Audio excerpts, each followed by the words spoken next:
If you have found your way to this channel, you must be a lover of stories, myths, and legends. This is Solas Baha, Scots Gaelic for light of life. It is a place to rest, to wonder, and to remember what the old stories still have to teach. Welcome, dear one. I'm Lily Christensen and sometimes go by Grandma May. Here at Solas Baha, we return to the old paths, to stories shaped by firelight, carried through the centuries and remembered in the marrow of the bones.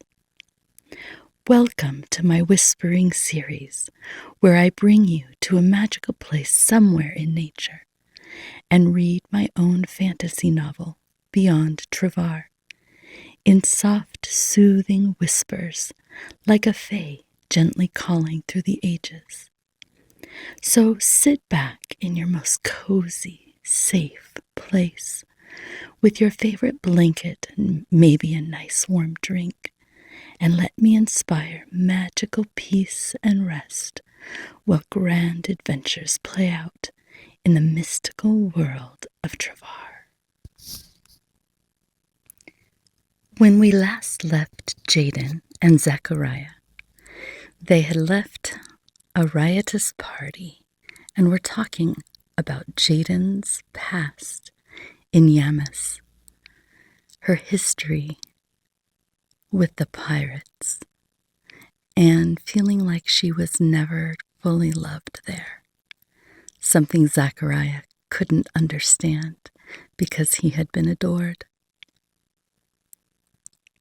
So you never learned to like it in Yamis? I loved the beauty in Yamis, though the jaguars always scared me. I loved being by the sea. I loved Justine, and when you came along, I loved you. But I always felt displaced there, like I did not belong. I always wanted to know where I was from. In fact, when I was about 5, I remember my maidservant chastening me. Jaden, you must not ask your mother those questions again. You hurt her. I pressed, but I want to know why my hair is red and everyone else's is black. Why is my skin like cream and yours like cocoa? You asked Tala that? I never worried about what color my skin was, Zechariah said. Of course, you had a mother and father who looked just like you. I didn't know it was wrong or how offensive it was like I do now. I was only told those are the kinds of questions you can't ask. Generally, Tala would defend my right to ask questions because she wanted me to be an intelligent queen, but not those questions. I remember a day when I was especially persistent in asking why I was different, and she said sternly, I like that you ask questions, but when it comes to who you are, all that matters is that you are a princess of Yamis, nothing else. Yet I persisted. But where do the pirates bring me from? I remember Tala looking down at me. She always kept her distance as she would with one of her servants. Let me tell you something. Tala took my hand so that I would keep up with her long strides and led me outside. I vividly remember walking through the jungle into the open sunlight of the beach, and then to the edge of the sea and wishing that I could see where I came from. I asked something like, did I come from out there? All she said was, you were sent here to be our next queen and for no other purpose.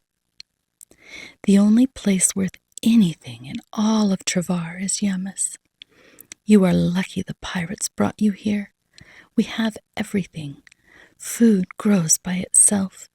The sea and the jungle provide all our meat. Our warriors protect us from the inlanders. And pirates are our friends. You are here to enjoy the splendors of this land and become a queen. Do you understand? I did understand. I wasn't to ask the questions that meant the most to me because Tala didn't have an answer for me or didn't want me to upset her peace. I looked quietly out to the sea, wishing I could see more and feeling like a lid was shut on my core desires. But I did the only thing a 5-year-old has power to do. I looked sadly into Tala's eyes and nodded my head yes. Tala looked not unkindly upon me, but even as young as I was, I never desired to be close to her again. It was shortly after that Tala became pregnant with Talu, and everything changed. I remember a servant saying sadly to me, "Well, looks like you will have a little brother or sister in a short time. What will that make you?" I didn't understand at the time, but it became quite clear as the months and years passed. How did you stand it? I don't know. I remember a day when Talu was just learning to roll from his tummy to his back, and from his back to his tummy. Everyone sat in the large hut watching him for hours. I got so bored. Luana and Arabetta were bored as well and began teasing me about my red hair and freckles. I hated them. On days like that, I usually asked to go see Justine. No one cared much, and I usually got to go. But that day, they wanted me to stay and be happy about Talu's milestone. I remember asking to see Justine. And when they wouldn't give me permission, I burst into tears.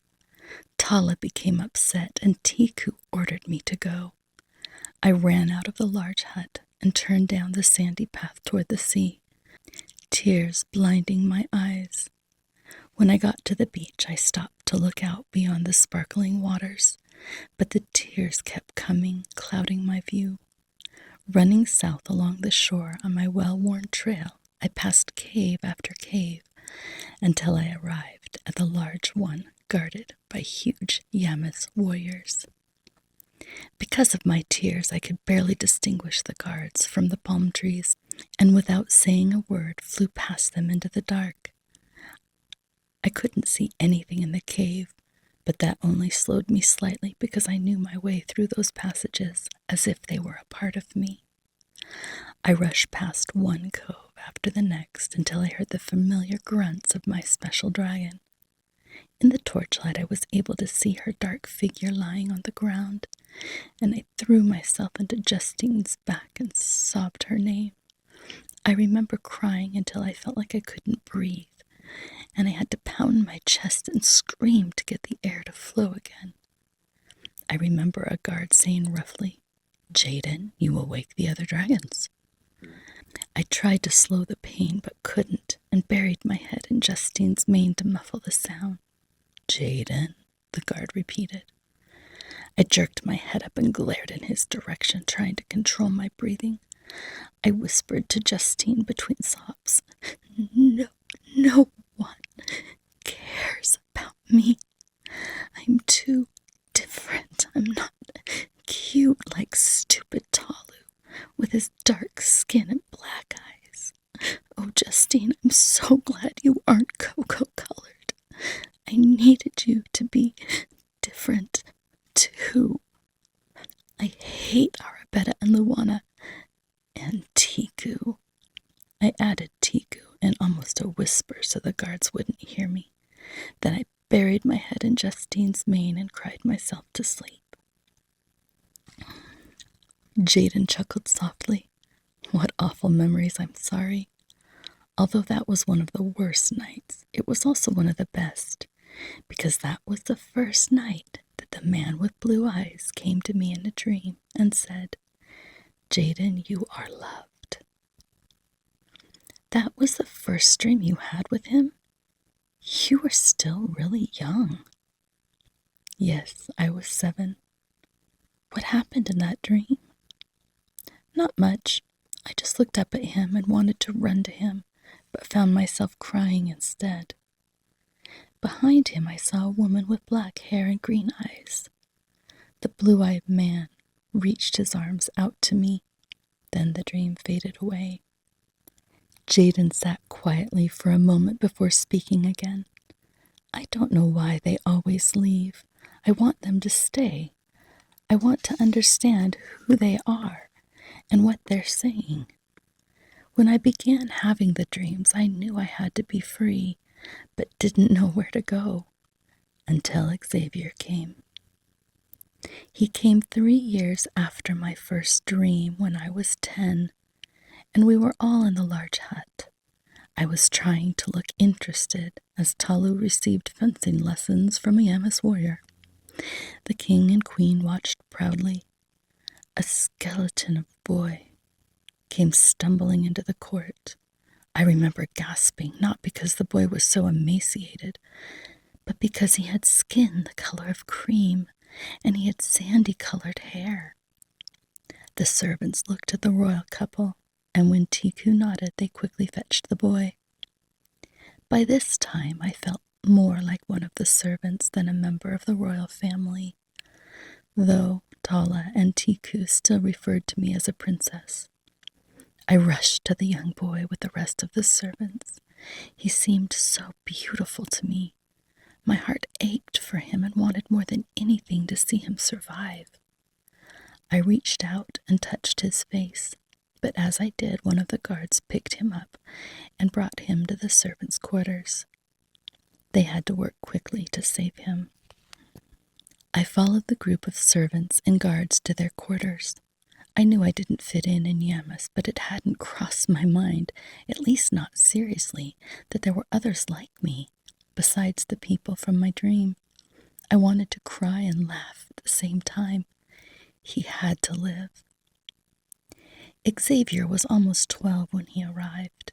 He had escaped with his nurse from Xenelian after his father tried to murder him because of a prophecy that Xavier would someday rise up, kill him, and take his kingdom.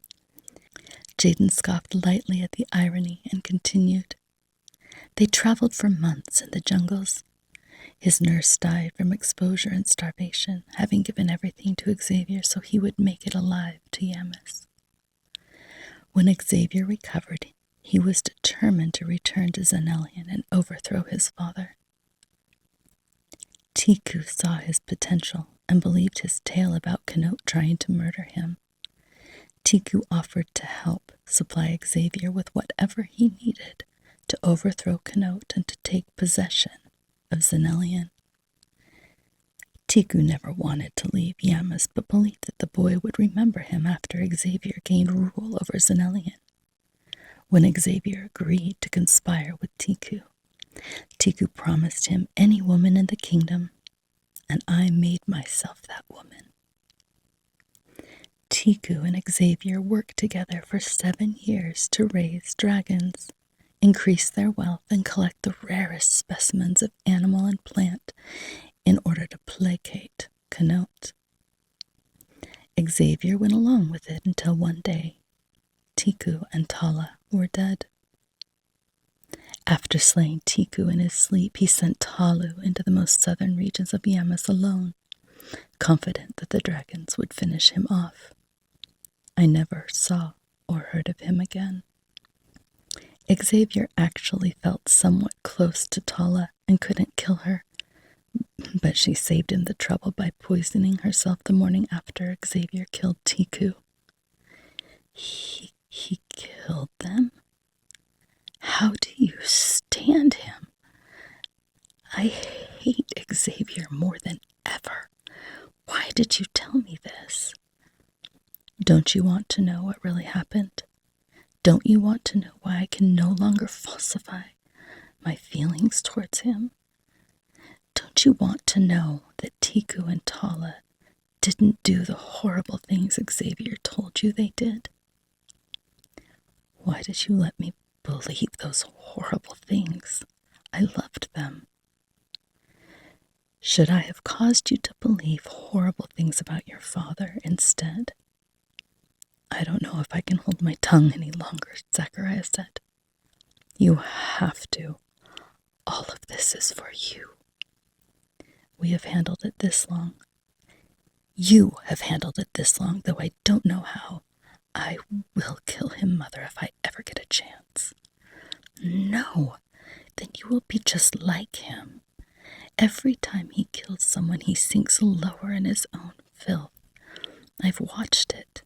Please don't fall as he has. Please. For me. Jaden rose abruptly. She walked quickly to Justine and Danthor, Xavier's dragon, and unchained them. Mother, Zachariah said. Come with me, son, she urged. Do you think Philip will come back into the dungeon tonight? No, he was hiding something. Did you see that glowing thing on his wrist? He knows he'd have to explain it to us if he were to run into us again, and there's no fear of Xavier coming down. He will be hungover for the next 2 days. Zacharias snickered. Jaden led Justine to the back door, followed by Zachariah with Danthor. Jaden found the mild night air instantly refreshing. We've never flown together before, Zachariah said. Jaden laughed sardonically. I hope once Xavier finds out we've borrowed his dragon that we will live to do it again. They mounted the dragons and flew into the darkness, the fresh air fanning their faces. It was quiet for a long time, except for the wind whistling across the wings of the dragon. Jaden led as they flew out over the jungle toward the west ocean. For some time they coasted over the Black Sea in the moonlight, lulled by rushing wind. Later they soared over the length of the beach as the tide below ebbed and flowed.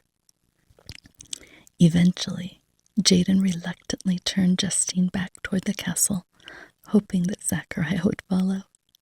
She felt uncertain that he would, because he was so angry. Moments later, Zachariah flew over her, swooping down in front and spinning Danthor. Jaden followed, and she and Justine executed a perfect barrel roll. In a few minutes, they were flying around each other and racing back to the castle. Jaden stabilized Justine and let go of her mane, throwing her head and arms back, inhaling the fresh air. For that moment, at least, she was free. Thank you for spending this time with me. May these stories bring you rest, wonder, and a sense of home, the kind that lives in the bones, remembers the old paths, and lingers long after the tale ends. Until next time, may the light of life walk with you. I'll meet you again in the next story. All my love, Grandma May.